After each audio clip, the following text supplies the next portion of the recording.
Right guys, I thought I'd do another video. This one's about queen walking. It's one I've been meaning to do for a while.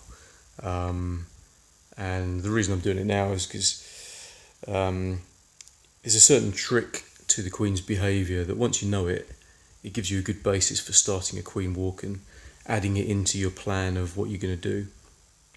And I was talking to Saif, I think it was last war, about a queen walking an attack he was going to do, and we had a bit of a miscommunication about where he was going to start his queen, and consequently the queen basically walked the wrong way, and obviously he then had to improvise the rest of his attack, which is it's not what you want. You need to, particularly in war, you only get one chance and the stakes are high. You need to know really reliably how she's going to behave. So anyway, I'll show you what I'm talking about.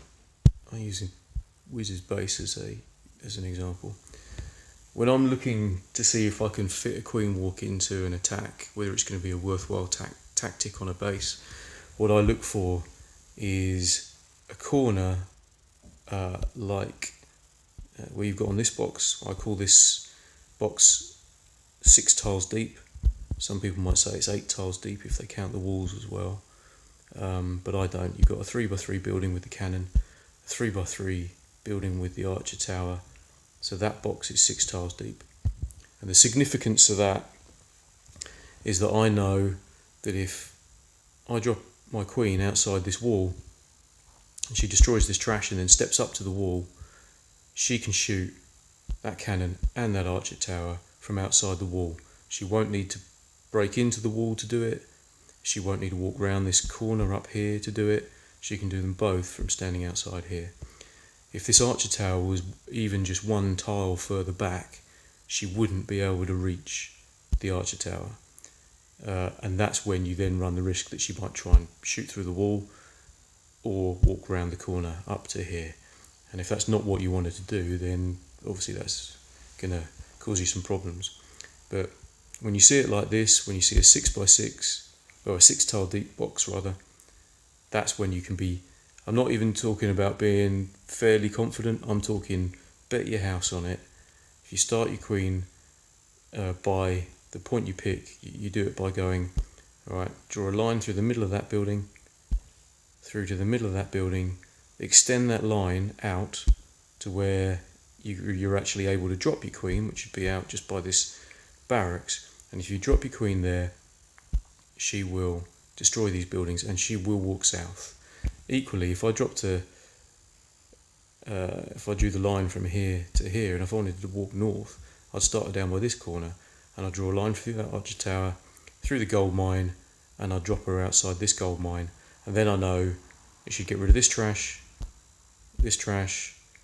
these buildings, she'd shoot that, and then she'd walk north, and because she'd reach all of those buildings I've just clicked on, she'd reach them by standing outside this wall, and then she'd walk north. So that's how you do it, and you can see actually elsewhere on Wiz's base you've got this corner that the same thing would happen. You need to give some consideration to the trash buildings, getting them out of the way, but if you just imagine that gold mine and that elixir collector weren't there for a moment, the queen could walk up to that wall, shoot that cannon, shoot that dark elixir storage, and then she'd walk south. Equally, if you started her out here and she walked to this bit of wall, she could shoot the cannon, shoot the warden, and then she'd walk down towards 9 o'clock. She'd walk south. Right? It's all about finding these corners where it's 2 3x3 buildings that are next to each other. Hopefully that makes sense. There are more complicated ways of predicting her behaviour when you haven't got a corner that's like that. But for me, in war, like I say, you've only got one chance. I don't like to take those risks. I look for these sorts of corners, and if I see a corner like that, it's almost a sign that it's worth doing a queen walk, because you can do a lot of work with a queen walk. It's a great tactic. So that's how you can be sure about where she's going to walk. There's some other stuff to consider. One of the main things to consider is watching out for air defences, because obviously if they start taking out your healers, then you've got a big problem on your hands. On this base, again, because this air defence is inside the box that I know she can clear, all of that, it's not so much of a problem. What I would do on this base is I would drop the queen in the position that I said, just outside this barracks, and I would drop the healers north of her up towards 9 o'clock. And then I know that as the queen shoots all this stuff and she walks a little bit south and ends up sort of outside that bit of wall, and that's when she'd shoot the wizard tower and then the gold mine and then the air defence. She will shoot that air defence and get rid of it before the healers being dragged behind her are ever in range of the air defence. She'll get rid of it. This is how you got to kind of think about how the healers behave, how they move when the queen moves. And I kind of think about it as if they're helium balloons and the queen's holding them on a string. She tows them behind her. That's kind of how they behave. And sometimes she can, because of how she's moving, they get towed a bit too close to a defence that can shoot at them, and then you can start to get your healers taken out. I can show you another version of this base that I hit in the last war, where the air defence is in a different position, and there's a way of getting around it just by placing the healers differently. In fact, I can show you what I did to solve the problem. Right, it was this base here. So you can see that this is pretty much the same design, but the major difference is this air defence, instead of being here as it is on Wizard's base, is obviously tucked back there. The queen can't shoot that from outside the wall, and although the air defence range only comes slightly outside the wall, if you allowed those healers to be pulled by the queen so they ended up being really close to this wall, you could start to lose them to the air defence. So the trick here would be start the queen in exactly the same position. So on this base it would be outside this elixir collector. You want her to walk south, but what I would do here, and what I did do, I'll press play in a sec, is drop the healers just south of her, and that means that they, like for the first 20 seconds of the attack, the healers don't even move because they can stay where they are and heal the queen the whole time. I'll play it, you can see. Yeah, you'll see that black air bomb comes out. This is why I sometimes take an extra healer. Black air bomb came out and I immediately dropped the extra healer to take me back up to 4, because that's kind of the optimum number. Mistake I made on this attack, just a bit of a side issue, is I was a bit careless where I dropped my warden. Dropped him and he immediately got targeted by this cannon, which is why he started to drop in health, and it meant that I had to burn the warden ability really early, and it's not what I wanted, but that's just a side issue. Forget about that. You see the difference between where I dropped the healers. This time I dropped the healers south of the queen. If I was hitting Wiz's base, I'd drop the healers north of the queen, because you watch how the healers behave when the queen does start to walk south. It is this, they still haven't moved, they're just pivoting as she moves round, and then in a second as she walks down, now the healers will start to move. And then actually what's useful on this base is the air sweeper keeps pushing them back, which is normally a bad thing, but what it does is the air sweeper helps keep the healers out of the range of the air defence. Yeah, so that's just, different ways. Positioning your healers helps keep them out of the range of air defences. It's one of the critical things to bear in mind.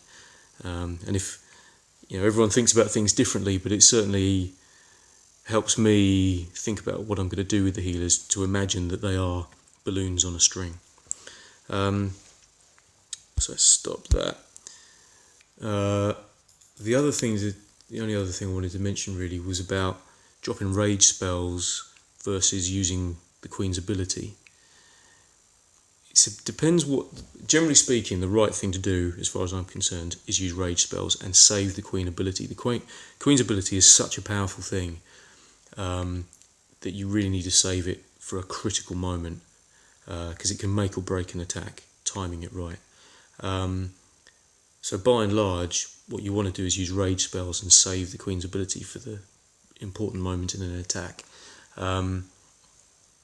But it may be that actually you only want to use the one rage spell on her, and she's a bit, she'll do a certain job, clear the CC, take out an area of the base, and then you're happy to let her die, and it's a bit sacrificial, and then you move on with another part of the attack. So it depends on a base-by-base basis, but generally speaking, the rule is save the ability because it's such a big deal.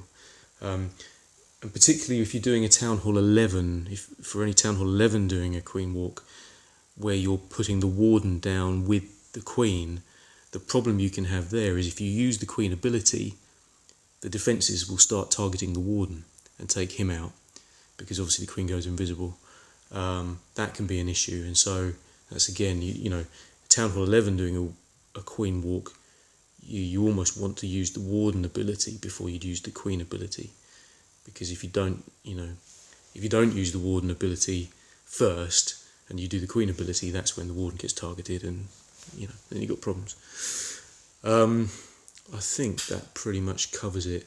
It's all about finding those spots, and then you can predict those 6 tile deep corners, and then you can predict the way she's going to walk, and then try and marry it up with getting her to take out the CC. Try and, while she's doing her Queen Walk, you've got to keep an eye on her, rage spell her when she needs it, but take a moment to drop a couple of hogs or a giant or whatever it takes to lure the CC, because then they'll come down and the Queen can have them as well. If you do the Queen Walk right, it can do so much work, and it's just a great way to start your attack, and then you've got a great foundation to go on and do the rest. Alright, I think that pretty much covers it. Again, I'll rattle through these things. I know what I'm talking about, but if you're unsure about what I'm trying to describe, then if you see me on the message thing, then just ask, Alright, that'll do us.